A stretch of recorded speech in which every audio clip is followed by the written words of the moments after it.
મારે એ બ્રાહ્મણ હારે 14 વર્ષથી સંબંધ હતો. તે સિવાય મારે સંતાન બારાની તકલીફ હતી, એટલે જસ્ટ આપણે કુંડલી તો દેખાડવા ગયા હોય, પછી એને મારી ઘરના ઉપર તાંત્રિક વિધિ કરી અને એનું શારીરિક શોષણ કર્યું છે.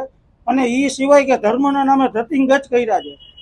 મારું કહેવાનું એક જ છે કે હું તો હલવાઈ ગયો હતો એમાં, પણ બીજા ન સલવાય અને બીજા એની આટીએ ન આવે એટલે જ આ ઇન્ટરવ્યુ દેવાનું મેન કારણ જ એ છે અમારું.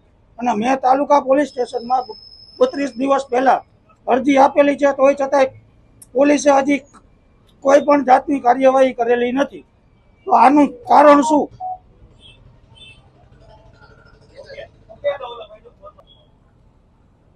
ધર્મના નામે ધતિંગ કરી મારી સાથે 5 વર્ષ શારીરિક શોષણ કર્યું. મારા પતિ સાથે એમને 14 વર્ષથી સંબંધ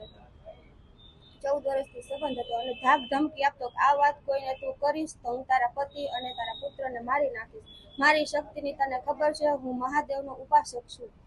આવી રીતે મને ધાક ધમકી આપતો. છેલ્લે કંટાળી અને મેં મારા પતિને બધી સત્ય હકીકત જણાવી દીધી. આ મુજબ અમે પોલીસને પણ એમના વિરુદ્ધ કાર્યવાહી કરવા માટે કીધેલું છે, પણ પોલીસ 30 દિવસથી કોઈ કાર્યવાહી એના વિરુદ્ધ કરતી નથી.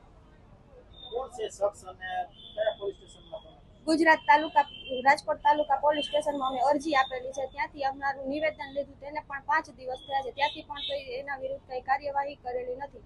અરજી આપ્યાને પણ 30 દિવસ થયા છે. આ શખ્સ કોણ છે અને કેટલા સમયથી તમારા સંપર્કમાં હતો અને કઈ રીતે આખી ઘટના? અમારે ત્યાં અમે ત્યાં મવડીમાં 5 વર્ષથી ત્યાં રહેતા હતા. 5 વર્ષથી મારી સાથે શારીરિક શોષણ કરતો, મારા પર તાંત્રિક વિધિ કરેલી છે. અમારે સંતાન બારાની તકલીફ હોવાથી અમે કુંડલી ને એ બધું એમને બતાવતા અને મારા પતિને એમને કુંડલી એ બધું અમે બતાવતા. એમને કલ્પેશભાઈ જોશી. મારા પતિને એમની સાથે 14 વર્ષથી સંબંધ હતો. અમને ત્યાં રહેવા માટે બોલ, અમે ત્યાં રહેતા એમની સામે 5 વર્ષથી. તે બધું જાણતા.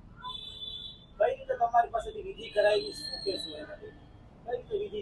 એ મને દીકરી કહેતો કે એની ઉંમર 47 કે 48 વર્ષ, તું મારી દીકરી છે. મારા પતિ પણ તેમને બધી કુંડલી અને એ બધું એમને બતાવતા અને એમણે કીધું કે સંતાન બારાની તકલીફ છે. પછી એમને મને આ વાત કરી અને મારા ઉપર તાંત્રિક વિધિ કરી અને મારું શારીરિક શોષણ કર્યું. તાંત્રિક વિધિ કઈ રીતે કરવામાં આવી તમારે?